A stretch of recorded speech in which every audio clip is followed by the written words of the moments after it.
down on Lamed Chesed Aleph 38a. Amar Rabbi Yehuda Amar Shmuel. So the Gemara goes and says, Amar Rabbi Yehuda Amar Shmuel. Rabbi Yehuda said in the name of Shmuel, He niach Yisrael basar agabi gecholim. If a Jew placed meat on top of coals,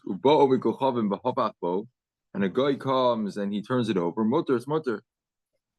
Again, we're discussing the halachas of bishul akum, which yesterday we were saying about how something cooked by a non-Jew is the Rabbanan answered it, either because of that we're afraid that he might cook. If you eat something cooked by a non-Jew, he might come to give you something tameh, something really not kosher, or because similar to the bread and the oil and the wine, we're afraid of getting too friendly with the guy because you might end up marrying their daughter. But we'll be speaking still more about some of the parameters of bishul akum. Morning. Good morning. I'm Joel Stiver. Shmuli, sir. Shmuli. Yeah.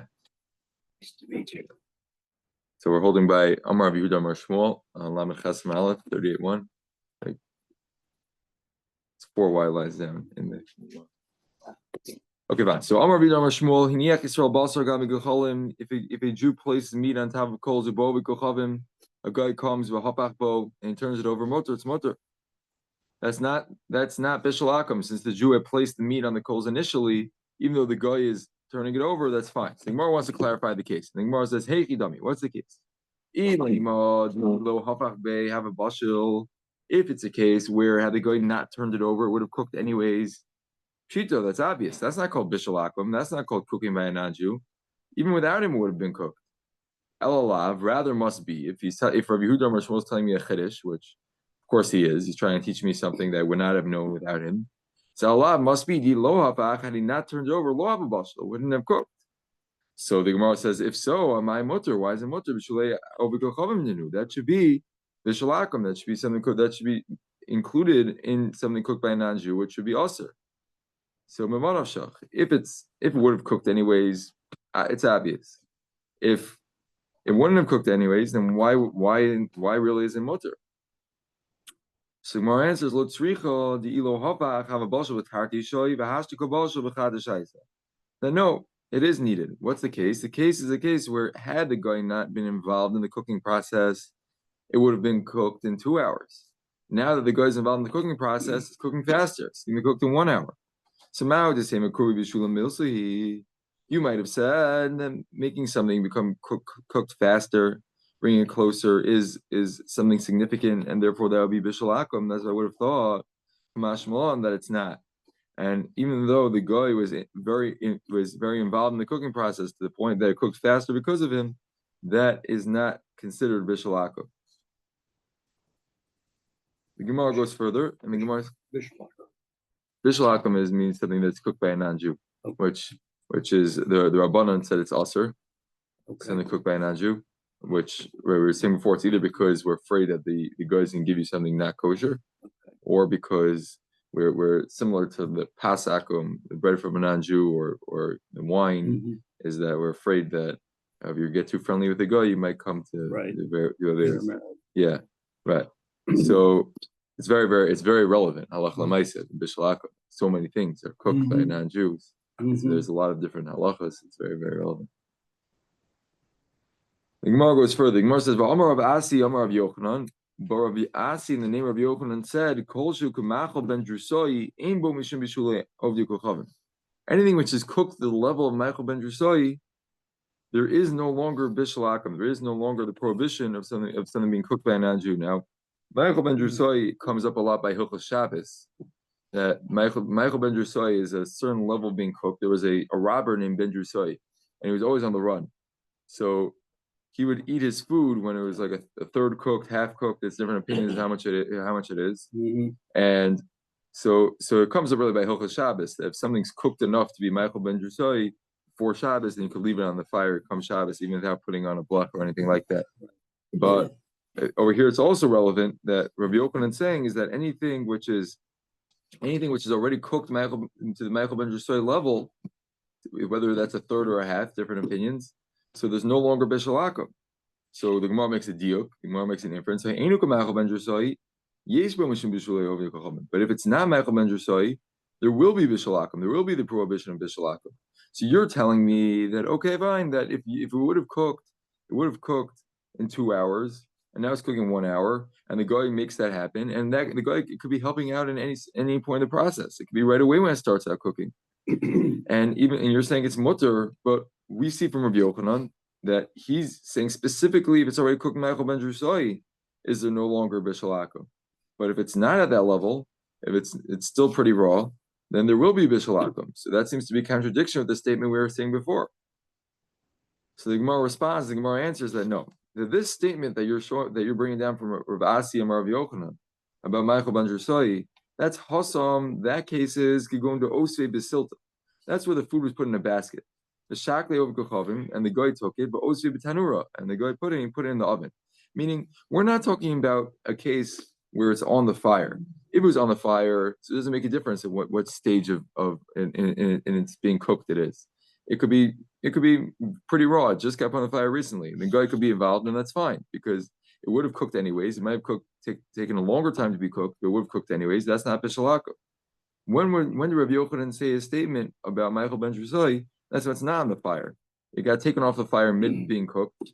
So therefore, if it's not Michael ben Drusai, that's still considered cooking it. And if a guy does it, it's going to be forbidden to eat. But if it's already Michael ben Drusai, so then it will be, if the guy puts it back on the fire to finish its cooking process, it will be mutter to eat because it's already cooked if it's Michael ben Drusai. Tanya Nami Hoki, he was taught in Bryce like this as well. Miniach Yisrael Basar Gabi Gecholim. A guy could a Jew placed meat on top of coals. And he turns it over. He could continuously do it till the Jew comes back from shul. He's davening. He's busy learning. So the guy could be cooking for him. There's nothing to worry about, as long as the Yisrael put it on originally. A woman couldn't place a pot on top of an oven, have a stovetop. A woman, non-Jew, can come. We're turning the page now. And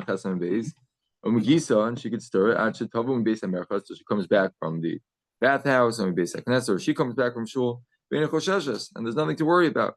Because again, since the woman / the man, Jewish man, had placed it on the fire initially, so therefore, even though the guy is speeding up the cooking process, that's not considered bishalaka. Now, this case needs to be taken a little bit with a grain of salt because we know that in general halacha there's something called basar shemasalim and ayin. It means that if you have meat, which was only a guy is watching it, a Jew's not watching it, you can't eat it because we're afraid that the guy might have switched it out for not kosher meat. So this case, even though we're saying that the guy can be involved in the cooking process till the Jew comes back from shul, it has to be some sort of scenario where there's no concern that he switched it. I don't know exactly how that's going to be set up. They didn't have video cameras back then, but there has to be some sort of scenario where you're gonna there's no fear that the guy switched it, because if not, if it's just a regular case where you don't know what happened, there's a prohibition of basar shemasalim and ayin, which the meat hidden from the eye. Good morning, welcome. We're on the top of Lamechas and base 38b. So the Gemara goes further. The Gemara says Ibailu. The Gemara has a shaila. The Gemara has a query. We want to know what the halacha is in this case. Let's say it's the opposite. Before we were talking about where a Jew put it on the fire, he put it on the stovetop, he put it in the oven, and then a guy is being involved in the cooking process. Let's say the guy started off the cooking process, and then the Yisrael is finishing it up. So Amar of Nachem bar Yitzchak, Kal v'chomer. It's a Kal v'chomer. If it was completed by the non-Jew, that's mutter. So surely, if it was finished by a Jew, that surely should be fine. So it seems like from the Gemara that it's more likely to run into issues when if you're the one that completed the process more than started the process. It seems like completing the process of cooking, and even not just, but as opposed to putting on the fire, that's more considered the main part of the cooking process.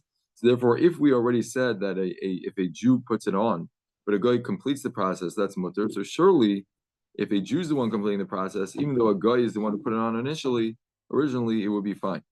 Itmar nami. It was stated like this as well. Amar Rabba bar Chana, Amar Rabbi Yochanan. The Amri law, and some say it wasn't Rabba bar Chana, Rabbi Yochanan, but rather it was Amar Rabbi Acha bar Chana, Amar Rabbi Yochanan. It was Rabbi Acha bar Chana, and Rabbi Yochanan. Bein shiniach ov gochavim b'hovach Yisrael, whether a guy placed it on the fire on the stovetop and a Jew was involved in the cooking process, he was turning it and flipping it. Bein shiniach Yisrael, or whether a Jew placed it b'hovach ov gochavim, and a guy was the one being involved in completing the process. Mutter, it's mutter. Beinu aser, and it's not aser. Ashetet chiloso ugamro biyad ov gochavim. It's only also when the beginning of the process and the end of the process are both done by a guy. But if one part of the process is done by a Jew, whether the beginning or the end, it's fine in terms of bishul akum. And we're going to see this in a second, and we're going to take it even a step further. That Amar Ravina said, "Hilkoso horifta d'shagor v'kochavim v'apa Yisrael." The halacha is that bread that a guy shagar over here means that he stoked the fire. He put in the wood, he stirred the coals, really stirring the coals, I think that's what it means the way Rashi explains it. But Alpha Yisrael, and a Jew actually baked the bread. Inami Sugar Yisrael, a Jew was the one that stoked the coals of Alpha Kochavim, and a guy baked it. Inami Sugar Kochavim, and even if the guy did both, but also Yisrael B'chata Shaperdam, that. I'm sorry, I didn't translate correctly before. Shogar meant that you actually started the fire. So before we were saying that if a guy started the fire, Jew baked it, Jew started the fire, guy baked it, fine. And now we're taking a step further that even if a guy started the fire and the guy baked it, but a Jew just stirred the coals, he just stoked the coals, that's also fine. So that's why we come out nowadays pretty makel. Like Tosis brings down that. Nowadays, we're pretty makel in terms of bishlakum. If the Jew's involved in any part of the process, he doesn't have to be the one actually actively cooking it. He just, as long as the Jew turns on the fire, as long as he's just, Tosis brings a case where he just throws into a little piece of wood into the fire to increase the fire. That also takes away the concern of bishlakum. Even if he's just there watching. So just being there is not good enough. That's not good enough? No, that for in terms of like. But if the Jew has to be involved in the process somewhat, but being involved in the process is pretty good. I think in general to make things bishul akum or bishul Yisrael, I'm sorry. Nowadays people just like turn on the oven, and the mashgiach turns on the oven, these type of things. So that's enough. You don't actually have to be the one involved actively in the process. Throw a pellet in the hopper. Right. No. Yeah. Okay. The Gemara goes further and is going to discuss specific cases of food in terms of bishul akum. So the Gemara says, "Dag maliach, a salted fish." So let's say a guy salted a fish, so he didn't cook it, but through salting it, that also makes it edible. So before on Amud Aleph, we were talking about when a fish was previously salted, and then a guy comes along and cooks it. So that's fine, because since it was salted by a Jew, that's considered cooked enough of. But let's say a guy is the one that salts it.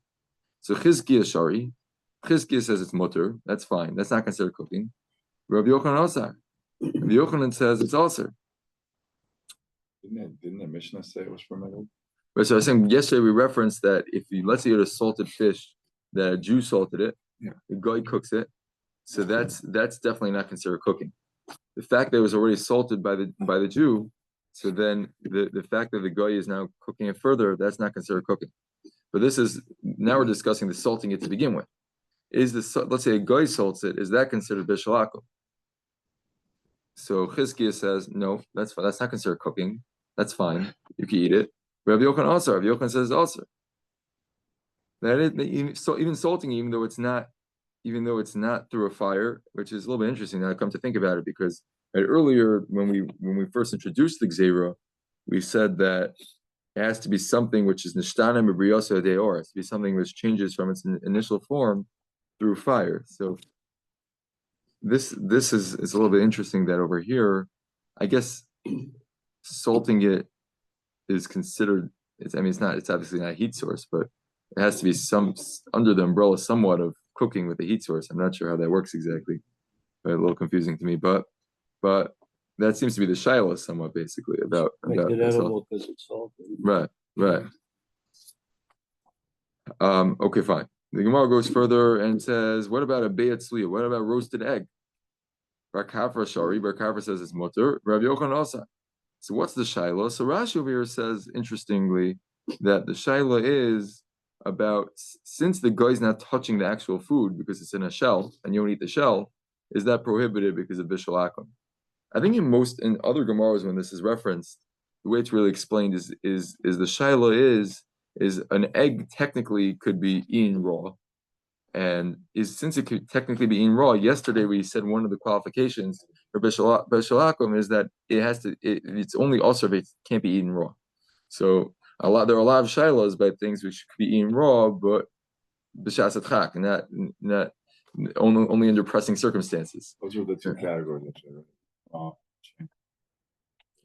Well, change by fire is just the basic rule for everything. But the two categories of the modifications were A, that eaten raw, yeah, and B, about being something that's a distinguished food. It'll be eaten, right, yeah, right. Shulchan Aruch. So Rashi over here though is saying this idea about he's not touching the actual food, which I was thinking about it.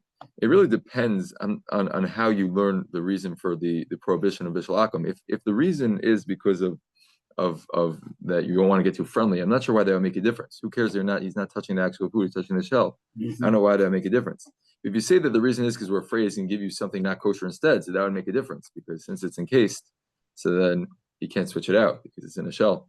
And I guess you could probably tell the difference if it's a non-kosher egg.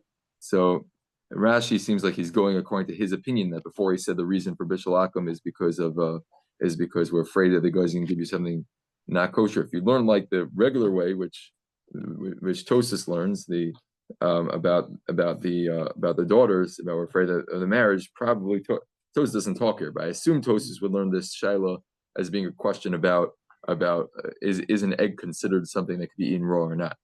So, but Lamaisa, we have this machlokas. Bar Kappa says motor. Rabbi Yochanan says also. He also Rav Dimi. When Rav Dimi came, Omar, he said echad dog maliach ve'echad be'etzluya, whether a salted fish or a roasted egg. Kiski Bar Kappa sharu. Rabbi Yochanan also. They Kiski Bar Kappa, they says motor. Rabbi Yochanan says also. Rav Chia Parvo Ikla Lebei Reish Galusa. Rav Chia Parvo, that was his name, I think. He came to the house of the Reish Galusa. Amrullah, they said to him, Be'etzli Amai. A roasted egg, what's the halacha about it if a guy cooks it? So Amrullah, Chizkiya Bar Kafra Sharu, Rav Yochanan also. Chizkiya Bar Kafra said it's mutter, and Rav Yochanan said it's also. Be'ein Dvarav Shalach Makom Shayim. And the words of one are nothing in place of two. That if two people are saying something, that's rove, and that the majority is saying that's mutter, and that's gonna be the halacha. Amrlu Rav Zvid said to them, Lo tatzitule, don't listen to him. Hochi Amar Abaye said, Hilchus Kavasi Rav Yochanan. The halacha is like Rav Yochanan. The halacha is like Rav Yochanan that even an egg and a salted fish are also usher if a guy cooks them. Or I'm sorry, by a salted fish if the guy salts it. So Ashkiyu Nekuta Dechala Nada. So they gave him this big cup of vinegar, and it seemed literally the Gemara is saying that Rav Zvid died. Nach nafshe.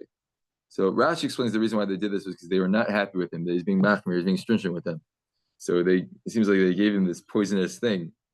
I saw an interesting explanation that the Poros Yosef gives. He says that it seems like a little intense that because he passed into halacha and not to their liking, he went and killed them. Killed him, I'm sorry. So he says that nafshi in this context doesn't mean, like in general, a lot of times the Gemara means to me that he died, but rather nafshi means like his das was settled. He was settled. And the reason is because they gave him this vinegar, and that showed him that they were going to listen to his halacha. He was afraid they might not listen to his halacha. And this showed him, how did it show it? Because the same halacha about whether you say, or this is not according to Rashi's explanation, but according to the other explanation of the roasted egg, if you say if the same achlokas about whether that's considered able to be eaten raw or not, do we say something that could be eaten raw under pressing conditions, is that considered eating? So the same achlokas would apply to wine. So by wine, let's say that's touched by a non-Jew, used by a non-Jew, made by a non-Jew. So if let's say it's something that could be drink under pressing circumstances, so that would be considered something still drinkable, and therefore if a guy touches it, it would become asr. So from the fact that they gave him this cup of vinegar, which means they were saying it's not usher, even though I guess it was, I think he learns a scenario where a guy was around it. It means they're saying it's not usher. That means they're saying that we're saying that shtia de'etchak, drinking under a pressing circumstance, something that's only drinkable when you have nothing else, that's not considered drinking, and therefore it's mutter for you, and therefore that indicated to Reb Zvid that Lagavi the egg, about the egg, also they were saying that something cooked, or something being able to be eaten only under pressing circumstances is not considered food, and therefore there would be bishul akum. It's not considered something that could be eaten raw. So that's an interesting explanation. Nachnafshi, but literally it just means they gave him poison. He died. They weren't happy. Yeah. Okay. Tan Rabbanon. Hakafresin v'akaflotos. That's a high stake. Right? Yeah.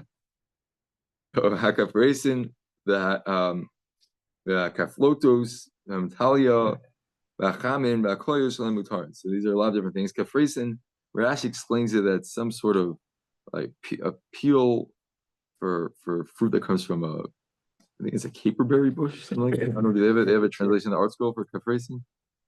The husks of the caterberries. Caperberry. Oh, yeah, you're right. Okay. Kaflotos is, Rashi explains it's leek. Right. And Metalia, we're going to explain what it is. Chamin means hot water. And koyos, as we discussed yesterday, koyos are like roasted wheat kernels. They're not changed at all. They're just dried out in the oven. So all these things that are made by a guy are mutar, or mutar. They had sluya asura, but an egg which is roasted is asur. Which, just to take note, this is a brisa saying explicitly that an egg cooked by a non-Jew is asur. Before we had a machlokas about it. So Tosfos actually points out that, you might say to ask this from this brisa on the opinions before that said it was mutar. So Tosfos says that the people, the Amoraim arguing before, they actually have the status of Tanoim to argue with the brisa. They're very, very early Amoraim, and therefore they have the right to argue with the brisa. Shemen, what about oil? Rabbi Yehuda and Nasi based Dino, Rabbi Yehuda Nasi and his bezin, Nimnu Olav, they gathered about it. Bitiru, and they mattered the oil of a non-Jew. They said it's fine. Okay, so all these things they're all mutter because they're either because they are things that are considered that could be eaten raw. Kafresin, kaflotos, the leek could be eaten raw. It's much better if it's sautéed, but it could be eaten raw. Kafresin also they could be eaten raw. Metalia we're going to see about, and the chamin they're not changed from their original form, and also koyos the roasted wheat kernels are not changed from the original form, so therefore it's fine. Tanya, son of Brisa, he amtalia, he pishlai, he shiasa. It's all these names are all the same thing. So what is it? My shiasa. What is shiasa? It's been 40 years since this incident came out of Mitzrayim. Rabbi Barchana himself said, it's been 60 years since this incident came out of Mitzrayim. They're not arguing. They're not arguing about when it happened. They're just talking at different time periods. Rabbi Yochanan was speaking 20 years before Rabbi Barchana. So what they do? What they do in Mitzrayim? What they do? Maisu bizra de karpasa. They brought seeds of karpas, which I guess is celery seeds. Bizra de kisna, seeds of flax. I have no idea what that is. Okay, yeah. The word of Rashi is karpas, right? So karpas I was thinking of, but yeah, okay. Ubizra de kisna, seeds of flax. Ubizra de shavli losa, seeds of fenugreek. V'tarlu, they would soak it with each other. The pshuri with lukewarm water. V'shavkule, and they would leave it in there adim mikabel until it. I don't know until it it grew. Yeah. Oh yeah, right. Rashi says until it began to sprout. All these things. Umaisi, chasvi chati, and they would bring new barrels. Umalu maya, they would fill up with water. The torbu gargishta, and they would soak in there these like earthenware pieces. Udabkimbed, and they would attach the seeds to those, I guess, softened earthenware pieces. But island lebebni, they would go to the bathhouse. And Adanafka, by the time they came out, Malavlavi would be shooting up like a lulav, shooting up these sprouts. The achliminayon, and they would eat from it. The kairi, and it would be cold. It would give them these chills. Maybe nosa de reshayu, from the hair on top of their head, atufar de krayu, until the toenails of their feet, all the way from head to toe. Sounds like an interesting process. I don't know exactly. Maybe it's a medical problem. I don't know what they were doing it for. Maybe they liked it. I don't know. But that's what Shiasa is. And if this is done by a non-Jew, it's fine. That's not considered cooking. So, Amar of Ashi, Amar Li Rabbi Chanina, Milan. This is Milan. Milan Rashi explains to me, this is not true. That can't be. It doesn't make sense that you go to the bathhouse, and by the time you come out, it's already shooting at sprouts. It takes a long time for that to happen. That can't be. So there's no way that happened. But Amri law bim milan. Some say that Rabbi Chanina said, he said bim milan. It was with words, meaning that it was done through kishuf. It was done through black magic. It wasn't. It was done through some sort of spell. Okay, let's see further. Tanu Rabbana. The rabbis taught in a brisa. Hakuspan shalovikol chavim, the kuspan of non-Jews. Not sure exactly what that is. Rashi over here says that it's like the bad parts of dates that they wouldn't eat. They would make from it. They would boil it and make from it beer. So shehuchmu chamin biyora. So that they heated up hot water in the York Dola in a big vat. Also, it's also York Tana, a small vat, mutter, it's mutter. Bezu York Tana, what's considered York Tana? Omar Rabbi Yanai says, Kolshin Tzibor Dror Yochel Likonis B'Sofa. Anything that a small bird, this drawer bird, can enter within it. And Rashi explains the reason is that we're not afraid that you put something not kosher in the pot. That before we've been talking about bishul akum, something cooked by a non-Jew. But there's also a problem of something cooked in a pot of a non-Jew, just in terms of kashrus. Because if he cooked pig in there, and now you cook something else in there, so the flavor of the pig is going to come out and be absorbed in the food. So we're saying is that something which is such a small opening, so we're not afraid they put in something not kosher in it, and therefore it'll be fine. Sigmar says, but even in a small vat, maybe he chopped it up very small and put it in. So Ella kol she'ein rosh tzibor dror yochel likonis b'sofa. The parameter is not just anything, not that which a drawer bird can't go in it, but even just the head of it can't go in, and that's already too small. We don't have to be concerned of anything. But Tanya, but so on a brisa, achas york gdola, achas york tana motor, whether it's a big vat or a small vat, it's motor. So that seems to be against what we're saying. We're saying a big one's also. So lo kasha hokamand omar nosin tam lefgam also. Hokamand omar nosin tam lefgam motor. So this is not the Gemara says it's not a contradiction. This is a machlokas, a well-known machlokas about nosin tam lefgam, which is this is a machlokas that comes up later in the Masechta, which is that let's say you have a pot which is used by a non-Jew, and the flavor of what the non-Jew had cooked before is going to go into the food, but it's not going to benefit. It's not going to make the food taste better. It's going to make the food taste worse.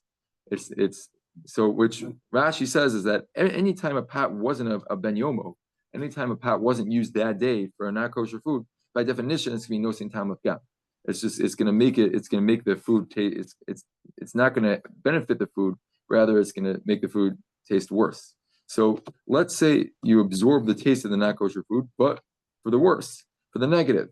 So the statement we were saying before, which was making a differentiation between a big vat and a small vat, and saying a big one's going to be also, we're afraid about the non-kosher food cooked in it. So they would hold the nosin tam lefgam, that when taste put into a food for the negative, that's also, since ultimately it's not kosher. Whereas this brisa was saying it doesn't make a difference the size of the pot, the size of the vat. It makes no difference. They hold nosin tam lefgam as mutter, and therefore the past just the general assumption is that a pot was not used that day. Toso over here says that in general we could say if you don't know the status of a vessel of a non-Jew, you could assume that it's not considered ben yomo, because really it's a sveka. It might have been used yesterday, and even if it's used today, it might have been used for something which even today is going to give nosin tam lefgam. It's going to give the taste. It's going to be a detrimental taste. Now, I'm not sure how we pass on halacha l'maisa, so don't actually apply this. But in terms of the understanding of the brisa, so the brisa is saying no matter what it's mutter, and that would be because it's nosin tam lefgam. It might be absorbing the taste of the non-kosher food, but it's for the negative. Okay, let's see further. If you know for a fact it's not ben yomo, then yeah. Okay. Amar Rav Sheshes. Hi mishla shlika daramoi aser. So that boiled oil of the Arameans is also. Omar of Safar said, "My neighbors, what are we going to be concerned about? Mr. Sorry, if we're afraid that he might have mixed in some wine, and wine of an anju is also Mr. Sorry, it would smell. It would start giving off some sort of pungent odor, and you would know about it. If it's because of bishul akum that's cooked, this is eaten raw. So therefore, there's going to be no prohibition of bishul akum.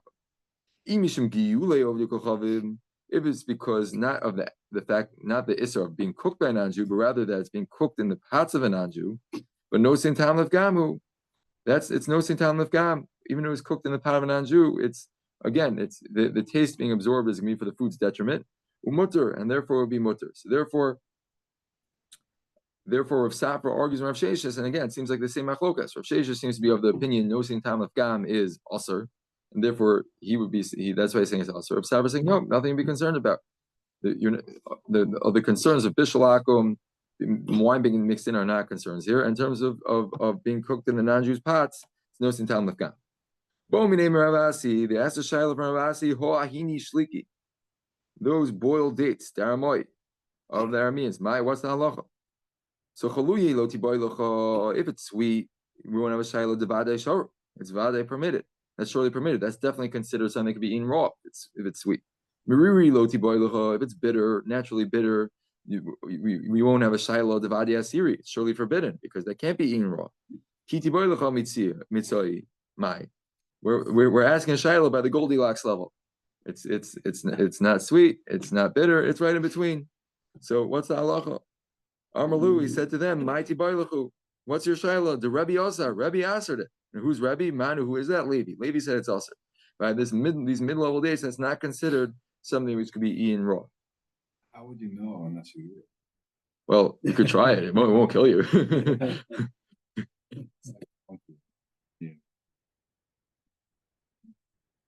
Okay, shisa. What about shisa, which is I think that's what we referenced earlier. I'm sorry. Rashi says that shisa is something cooked from the flour of dried out wheat kernels. Some people make it out of the flour of lentils. So it's two different types. And because Rashi says because it's very sweet, so people put in vinegar to temper the sweetness. So Rav says Rav the father of Shmuel and Levi, they said it's also. So Yomar qualifies bechiti v'sari if it's from wheat or barley, it's from the flour of wheat or barley. Kuli amalo pligi deshar. Everyone agrees that's mutter. Betalfochi dechala if it's made with lentils and vinegar. Kuli amalo pligi deaser. Everyone says that's also. But keep pligi. When do they argue? Betalfochi demaya. If it's water and lentils. Mar savar gazrinon ha tuha. Mar savar lo gazrinon. Rav, who says mutter, says that. Let's start the other way. Actually, Avodah Shmuel Levi, who say it's also. They say we make a gzeira, even though in of itself there's no problem by the water, because the whole problem is the vinegar. The problem is the fact that it's wine of a non-Jew. So, but if it's water, there's no problem. But they felt that we need to make a gzeira. If we allow this, people are gonna come to allow when there's vinegar in there as well. Whereas Rav says no, we don't need to make a gzeira, and therefore since there's no concern by the lentils with the water, it's totally fine. It's mutter. There are those that say, if it's with lentils and water, everyone agrees that's usher. Everyone agrees that we make a gzeira. Everyone agrees that we make a decree and say that, and we're afraid. But they argue about making gzeira by a step further, by wheat and barley. One Rav says, I'm sorry, I keep on going backwards. Avodah Shmuel and Levi, they say we make a gzeira even by the wheat and barley. We make a gzeira on that case because of the case of the lentils and the vinegar. This is a little of a step further. Lentils is easier to get mixed up. So the first version said that they argue there, but by wheat and barley for sure everyone says no gzeira. The second version they're saying no. By lentils and water for sure it's much easier. It's much easier to get mixed up. There's definitely gonna be a gzeira there. The machlokas only is by something which is not as similar. It's the same food category, but it's used with different ingredients. It's with the wheat and barley flour. So do we make a gzeira there? Rav says no. Avodah Shmuel Levi say yes. Okay. Amar Rav said trei mine shisa shadar barzilai geladi leDavid. There are two types of shisa, which is going to highlight what we were saying before. There are two types of shisa: the wheat and barley type and the lentil type. So we see that there are two types that Barzilai Giladi sent to Dovid. Iksiv, as it says, Mishkav Visapos Yotzer V'chitim Usaorim V'kemach V'koli V'pol Vardosh V'koli. So it's discussing all these different types of grain that he sent him. But notice it says koli twice. It says koli, which means dried out kernels, twice. So what Rav is explaining is that this is referring to the two types of shisa. These two kolis, the double koli. Bahashta and Rav said, and now to come mafki tzani l'shuki. There's baskets loads of this going out to the marketplaces, the nardav. And no one's concerned about Avodah Shmuel and Levi who says forbidden. And Rav saying is that nowadays the minog is that it's mutter. It's being sold in multitudes in the marketplaces of Narda. And the more stringent shita, the more stringent opinion is not the custom. Okay, now we're going to go on to a different topic, reference something else that was in the Mishnah. The Mishnah again on Lamed Hey Amud Beis was giving a list of things which are also I was giving a list of things which are also to eat from a non-Jew, but they're not also ba'anah. So the next thing the Mishnah said was kvoshin shedarkan l'sib zochen yayin, which is pickled foods, which is the derech, it's the normal way to make them with wine. So Amar Chizkiah said lo shanu ela shedarka. The Mishnah is only saying when it's darkan, it's the derech. That's the normal way. The normal approach to pickling this thing is with wine. So he makes a diuk. It's darkan l'seis b'sochen yayin. It's only if it's the normal way. I will be a dua if you knew for a fact that there was wine in the pickling juice. Also, it's also afilu ba'ana, even in benefit, because right, wine from a non-Jew is also ba'ana, and therefore if you knew for a fact that there was wine in there, if it's just the regular way, okay, fine. The Rabbanim weren't that stringent, and they said if you don't know for a fact, you don't have to worry about it. But you can't eat it, but it's not going to be forbidden to get benefit from. But if you know for a fact, it's even also ba'ana. So Gemara says, "Ma'ishnami murios to show Rabbanim ba'ana." Why is this any different than murios, which meant this type of fish fat that was cooked, and that also most people put in wine, and most people put in wine to the point that you basically know for a fact that there's wine in there, and yet the Rabbanan said in our previous Mishnah and Chavtas the Shor Rabbanan ba'ana, the Rabbanan said it's mutter to get benefit from. So you're telling me that if you knew for a fact it's also to get benefit from. But by Morius, which also is something where the wine is secondary, and the Rabbanan said you can't eat it, but it's mutter to get benefit from. So Gemara says no. There the wine is not to enhance the flavor. Over there it's just to get rid of the bad odor. But here it's to actually make it taste better. So it's to make the taste better. So then that's going to be also b'hana. But if it's not for the purpose of the food, it's just to make it not smell bad, so then that won't be asur b'hana. It'll be asur to eat still, or to drink it, but for hana that'll be fine. Rabbi Yochanan disagrees with Chizkiah. Rabbi Yochanan says, "I feel be a dua nami mutter."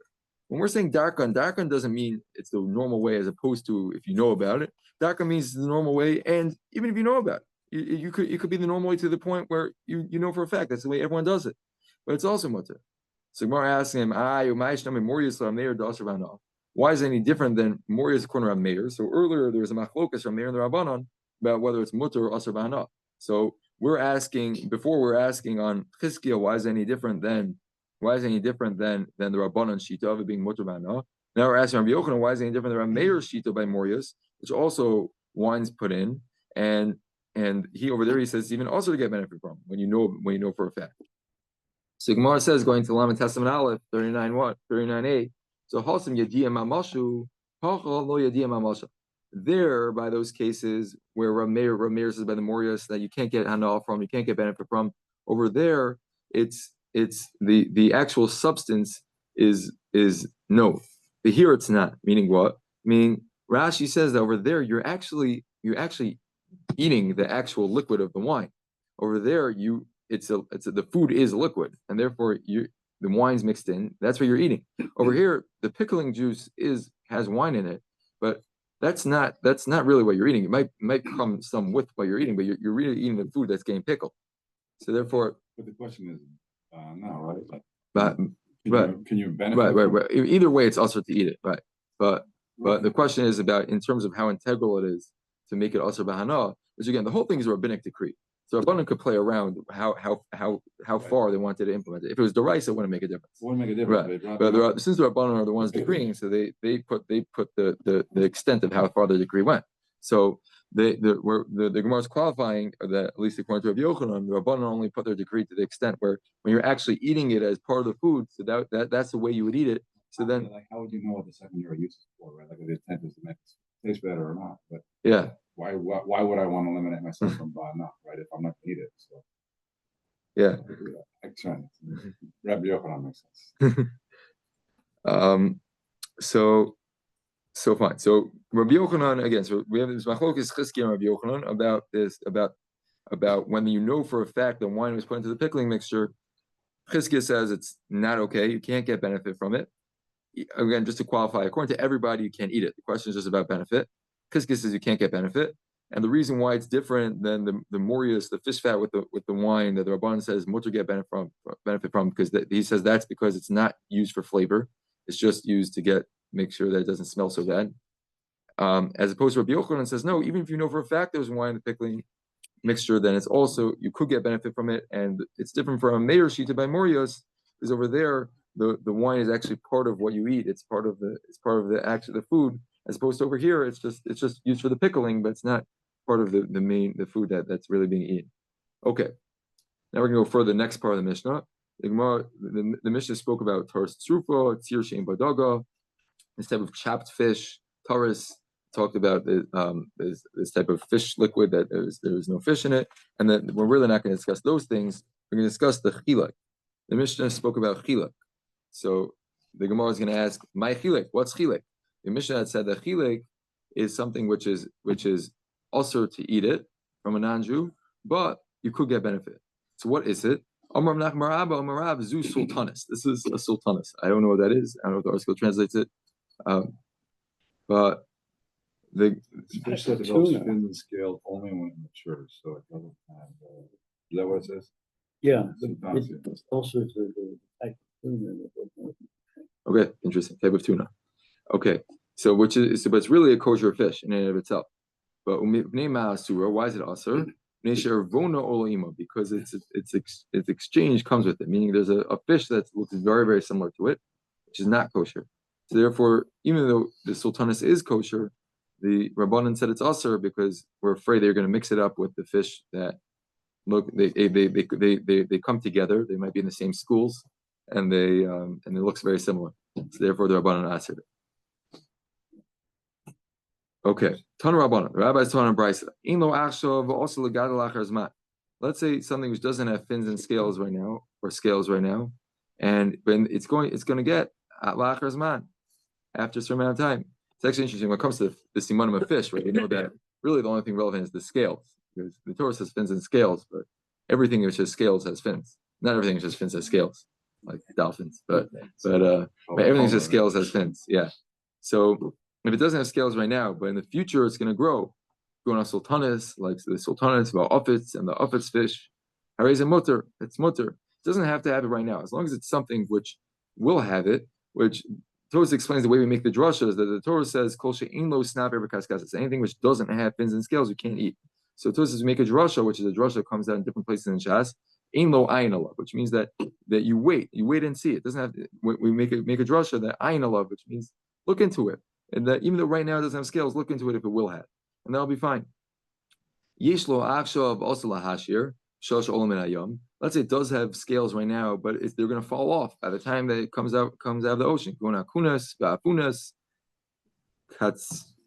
I don't know how to pronounce that. Cuts, tias, vatias, vatunas, mutter. So all these type of fish, it seems like the Mitzvah says is that they lose their scales when they come out of the ocean, and that's also it's mutter. It doesn't have to currently have, as long as it will have or did have scales, then it is mutter. It's a kosher fish. Achas Rabbi Bo Kesari. Rabbi Bo announced in Kesari, kirvei dogim, the innards of dogim, of fish, ru boron, and their eggs. I assume that's caviar. They can be bought from anybody. Chazkasan, the chazaka is inam bain elami plusa v'aspamia. Only comes from these two places, plusa v'aspamia, and over there's only kosher fish over there. Ki hod amar Abaye. This is like a Abaye statement. Hay tzachanta de babnara sharia. This tzachanta, which is another word for a chilek, which is the sultanis type of tuna, which is found in Babnara, which is a certain river. Sharia, it's mutter. My time, and what's the reason? Ilim mishum derivdife maya. So we're saying, what's pshan Abaye? What's the reason for Abaye's statement? They're saying it could be eaten. If it's because that the water the current is very strong over there, the high dog tameh and the non-kosher fish, which would naturally be there, given to Leslie Chodash Shedra, doesn't have a spine. The duchda derdifi maya, in a place where the current is strong, lo matzikai, it can't stand, it can't stay, remain there. It's gonna get washed away.